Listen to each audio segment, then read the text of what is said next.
Ulug' Alloh oti bilan. Bilim dunyosida xotinning o'rni qanday bo'lgan? Men Fahima Sulton. Maqola unvoni yo sarlavhasi tarix perspektividan yo qarashidan bilim dunyosida xotinlarning yeri.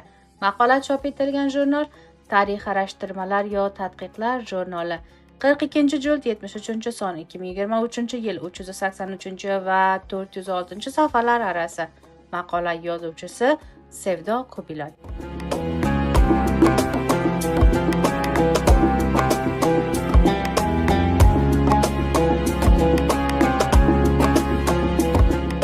Tarix oqimida xotinga yuklangan rollar va ishlar ularning barchasini bilim dunyosidan uzoqlashtirgan va domestik bir figur holiga keltirgan. Bu tadqiqda xotinlarning bilim dunyosida bo'lgan ulushi ijtimoiy bir bog'lamda qo'lga olinib, ularning kurashlari va mujodilalariga yer berilgan. Shuningdek, antik chog'dan boshlab borligiga shohid bo'lganimiz xotin va bilim munosabatining tarix ichidagi kelishishi ko'zga tutilgan. Kirish. Bilimning tarixiy kelishishi va rivojlanishi oqimi ichida xotinlarning bilim dunyosiga qo'shgan ulushlaridan unchalik so'z yuritilmaydi. Chunki bilimga erli yo erkaksi bir ma'no va anglam yuklangan. Qolaversa, bilim bilan aloqa olgan xotinlarning yashami va asarlarining jinsallik bilan ustiga turilishi ularni savunmasiz, ya'ni difosiz qilgan. Bular bilan kelgan so'roqlar. Xotinlarning bilim bilan aloqasi qaysi davrlargacha borib toqilganidir?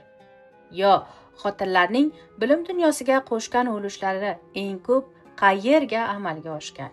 Yoda xotinlarni bilim dunyosiga kirib kelishini tashviq va targ'ib qiladigan shartlar nima? Yoda agarki tarix davomida xotinlar bilim dunyosi ichida ko'proq aktiv rol egasi bo'lsalar edi, bilim dunyosi farqliroq bir kelishish va rivojlanish ko'rsatarmidi? Xotin harakatlari bilan boshlangan va ket-keta xotinlarni erkinlikka olib borgan intilishlardan oldin xotinning oti bilim dunyosida qanchalik yeri bor edi?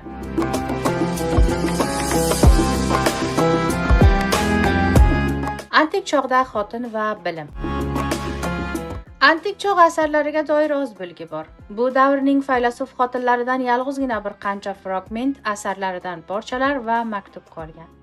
Muhimotlarga oid bilgilar doim ikkinchi qaynoqlardan qo'lga kelganki, ko'plarida xotinlarni tahqir qilib va kamsitganlar.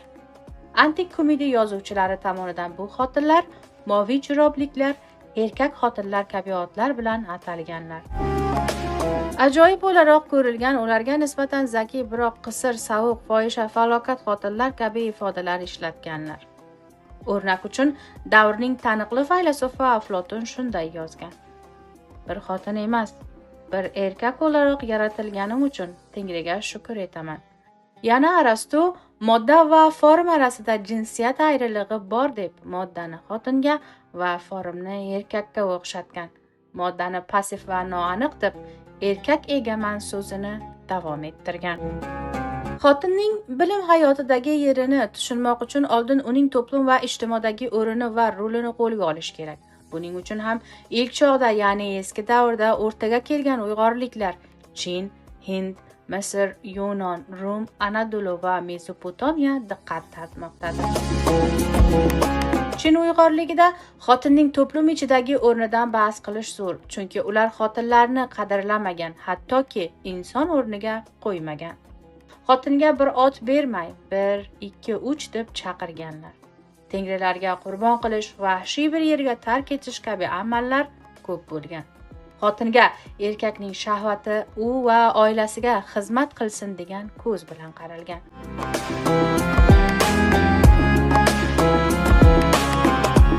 Hind madaniyatida qonunlar kitobida xotin salbiy ifodalar bilan ta'rif qilingan.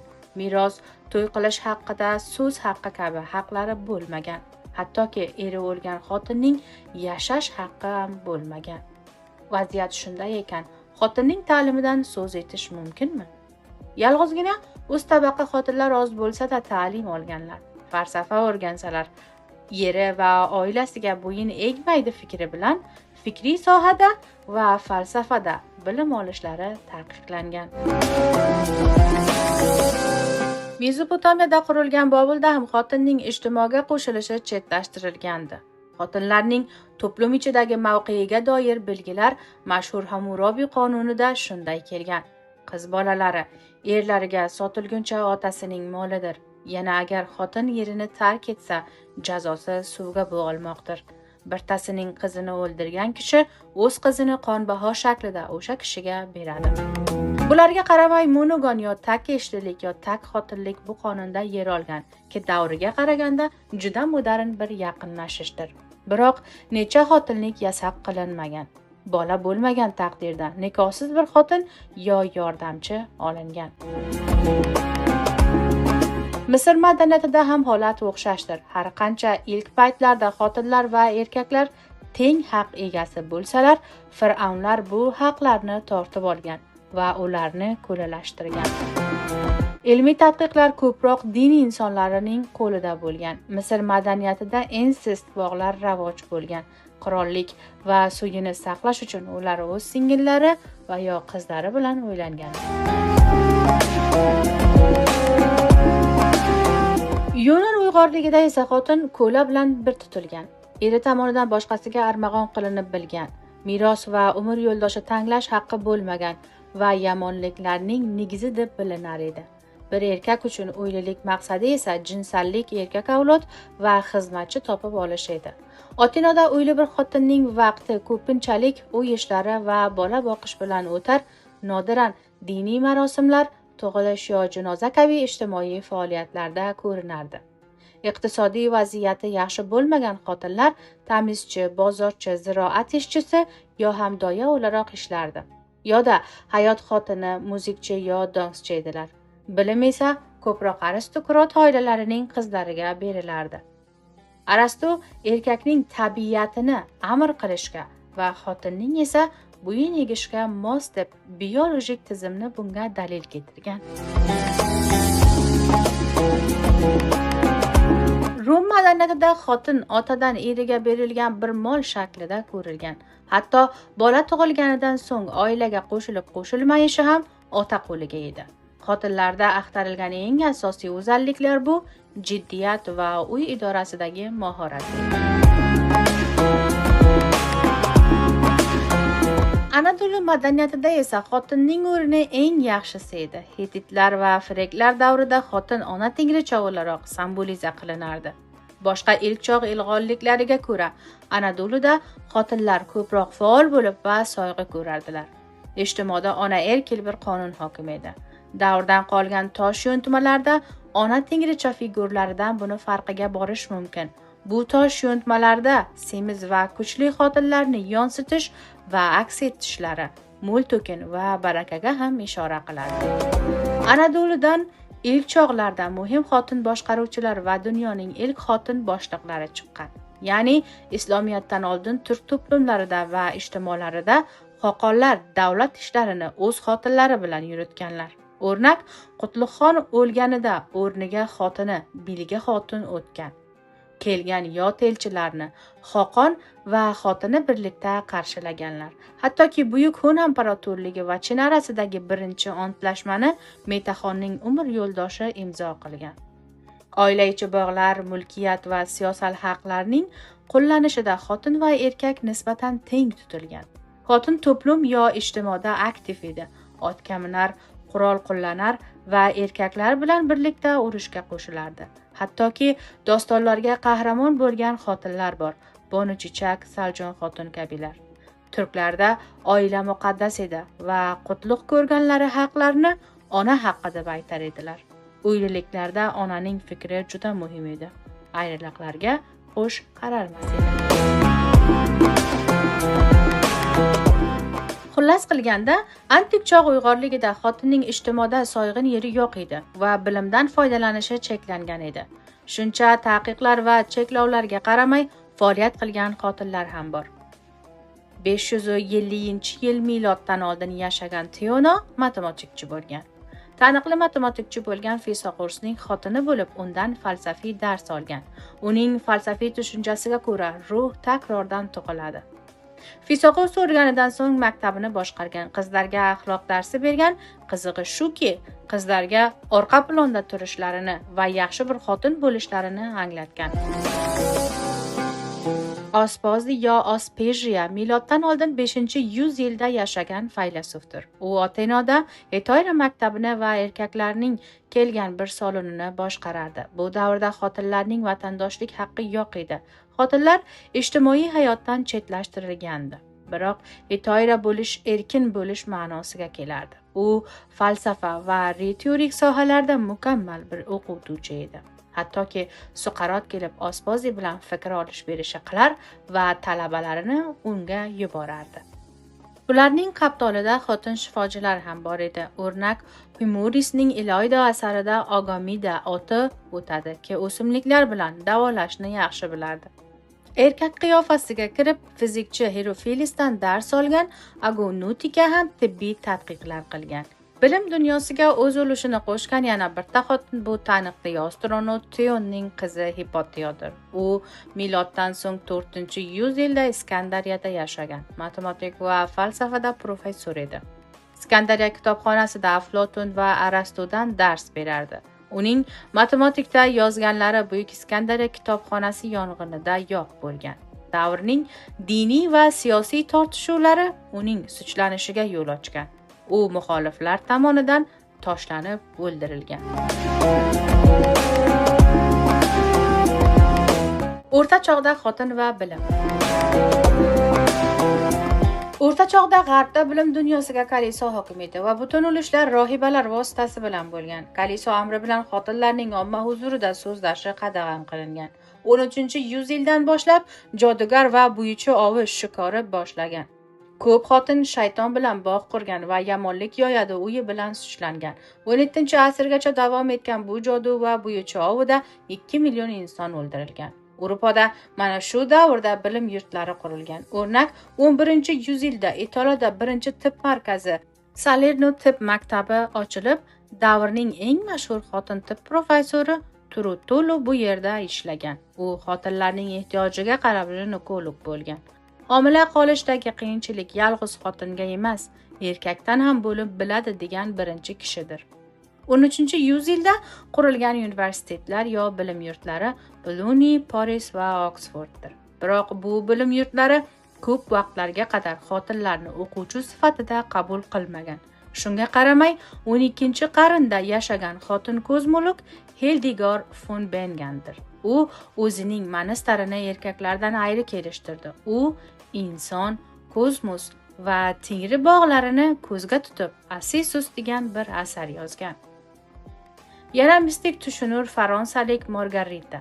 U Yalin ruhning oynasi degan asar yozgan. Asarida inson ruhining erkin bo'lishi kerak ekanini va kalisoning Xudo va uning o'rtasiga kirmasligini ta'kidlagan. Shu so'zi bilan din dushmani deb yoqilib o'ldirilgan. 12-100 yilda yashagan Anna Gomanno tarixchi bir xotindir. Ayni paytda matematik, astrologiya va tibb bilan ham aloqa olgan. Mario de Novello 25 yoshida Bologna bilim yurtida matematik bo'limida boshliq bo'lgan.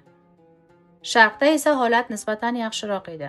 O'rnak uchun ayrim musulmon xotinlar ijtimoiy hayotda rol olardilar. Hazrati Oysha intellektual tomoni va o'qituvchi roli bilan tonilardi. Islom huquqi to'g'risida bilgilik edi. Islom tarixining ilk hamshirasi yo narsi bo'lgan Rufayda ol-Islomiyadir. U boshqa xotinlarni ham bu xususda dars bergan. 1250-yilda Misrda Shajarat ad-Davr tomonidan boshqarilgan.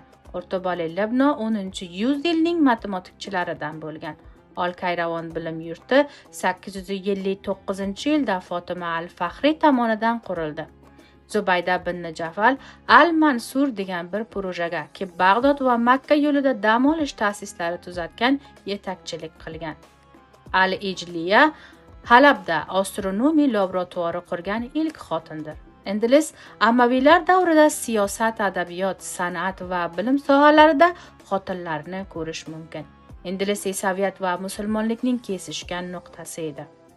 Ilmiy va tarjima faoliyatlar u yerda kuchli edi.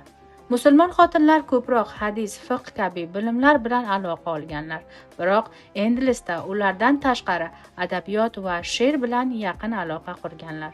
Bu davrda 43 shoir va 22 ta adabiyotchi bor. Volod al-Mustakbiyning qizi taniqli shoirlardandir. Yozuvchi va erkin yashash tarzi bilan diqqat tortgan. Chodir kiyishni rad qilgan va erkinlik samboli bo'lgan. Davrning buyuk shoiri bo'lgan Ibn Zaydun bilan ishq yashamish. Xotinlarning aktiv bo'lganlari yana bir soha bu xat san'atidir. Davlatning rasmiy raporlarini yozishga mas'ul bo'lgan xotinlar bor edi. Yonida 170 ta xotin xattot Qur'oni Sharifni qurtboda xattotlik qilardi. Turklarning to'plumiga qaraganda islomiyat bilan birga xotinning roli va o'rni o'zgargan. Yerlashgan turklar ortiq o'z kulturlarini unutishga boshlagan. Xotin eskida bo'lgani qadar faol emas. Necha xotinlik, o'ralish kabi yangi qonunlar kirib kelgan. Ortiq turk xotini uyda bola va eriga xizmat qilgan, ona qishloqlarda esa ziroat ishchisi bo'lib qolgan. Uylilik va ayrilish haqida so'z egasi emas. Saljuqliklarda san'at va kultural harakatlar oz bo'lsa bor edi. Xotinlar o'tigan madrasalar, kasalxonalar va kitobxonalar insho qilingan. Osmonli davrida oz bo'lsa-da xotinlar ijtimoga bor bo'lgan. Omma xalq, ya'ni xotinlar bilim dunyosidan uzoq edi. Saljuqliklar kabi Bajjiyoni Rum tashkiloti bilan Osmonli xotinlari qo'l san'atlari, kigiz, naqsh, o'rguchilik va to'quvchilik bilan uğraşganlar. Yetim qizlardan himoya qilish, qizlarga ta'lim berish, qariyalarga qarash kabi mas'uliyatlari bo'lgan. Ki bu turk kimliklarini qo'rishlariga va maslak egasi bo'lishlariga sabab bo'lgan.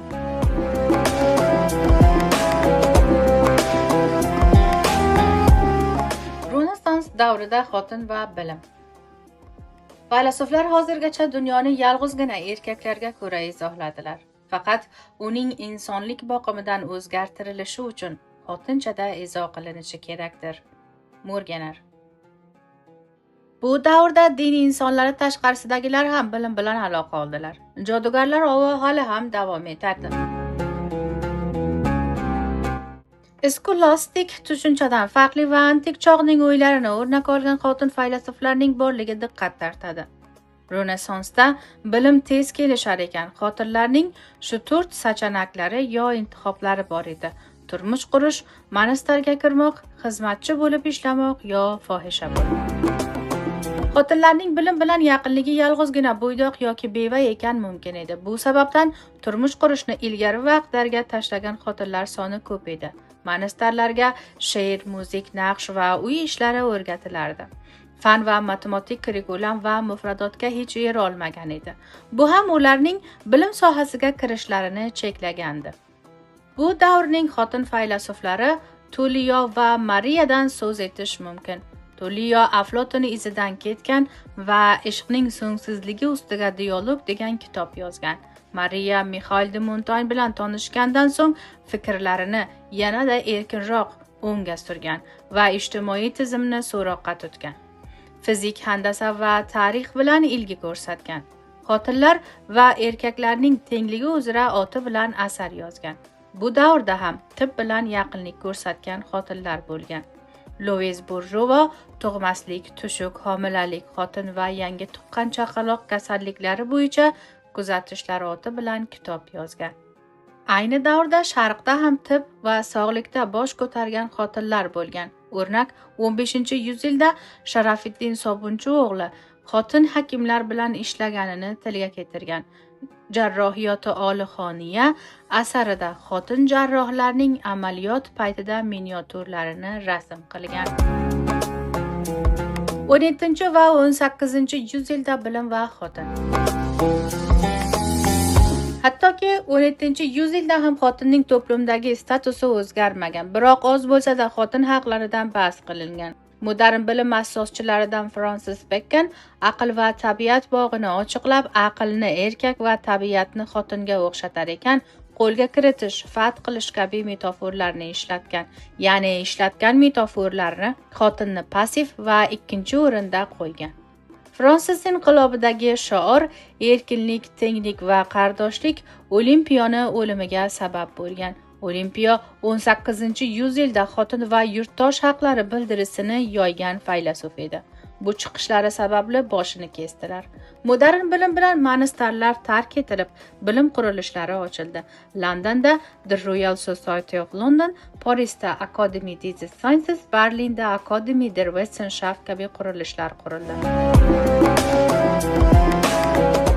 Biroq 300 yilgacha xotinlar bu akademiyalarga a'zo bo'la olmadilar. Bu shu so'roqni keltiradi. Ajabo, akademiyaga qabul qilinadigan darajada bilim xotinlari yo'q edimi? 18-yüzyilda ham xotin uyda edi. Xotin rahbarlikka ehtiyoji bo'lgan bir bola kabi tushunilardi. Jean-Jacques Rousseau, Immanuel Kant kabi faylasuflar ham xotinga ikkinchi sinf ko'zi bilan qaragan. Kant xotinlarga beriladigan darslar hech bir vaqt sovuq va qurg'usal yo xiyoliy bo'lmamali. Doimo tuyg'uli va hatto bo'lsa jinslari bilan aloqali bo'lmalidir degan fikr bilan xotinlarning iddaol ta'limini ta'riflagan. 18-yüzyilda Olmon ko'k bilimchilarining 14 xotin edi. Ko'k bilimchi Mariya o'z tadqiqlarini ko'k bilimchisi bo'lgan erining oti bilan bostirar edi. Erining o'limidan so'ng Berlin akademiyasi Mariyaning qilgan tadqiqlarini eri otiga qabul qilishdan bosh tortdi. Bilim yurtida ishlagan birinchi xotin bu Laura Bossidir. U xotinlarning zo'r qabul qilingan bo'limi, ya'ni fizikda doktora qilgan. 18-yüzyil so'nglariga qadar Oksford va Kembrij bilim yurtlaridagi xotinlarga turmush qurish izini berilmagan. So'nggi ijtimoiy hayotda ayolning roli tarix davomida qadrli yo qadrsizlik bilan duch kelgan. Qaysi asr bo'lsa bo'lsin, xotin haqqi istismor qilingan. Ijtimoiy va sotsial holatlar xotinning mavqesi va ulushini shakllantirgan. Biroq o'z mahorat va yetenaklarini o'rtaga qo'yishlari erkaklarning belli qilgan shartlari va chetlashtirilgan holda yuz bergan. Xotinlarga bo'lgan munosabat yolg'iz jug'rofiya va ijtimo bilan emas, ayni paytda ishonchlar va qadriyatlar asosida ham o'zgargan. Bilim va ilmiy ishlar erkaklarga o'zar deb ta'riflanarkan, xotin bu dunyoning tashqarisida qo'yilgan. Biroq shuncha cheklov va qadag'anlarga qaramay bilim bilan aloqa olgan, o'rgangan, o'qigan va yozganlarini erkak oti bilan bosgan xotinlar soni oz emas. Butun zo'rliklar bilan xotin va bilim to antik chog'dan ich-ichkadir. Xotinlar bilim dunyosiga kirish uchun uzun yillar kurashib, jinsallik, ishkancha va o'ldirishlar bilan duch kelganlar. Hattoki modern dunyoda bile xotin va bilim bog'iga doir o'nyorga yo qazovatlar mavjud. Tarixiy oqimga qaraganda xotin ijtimoda o'z kurashi bilan o'z o'rnini tiklagan. Bugun bizdan shuncha, yaxshi qoling.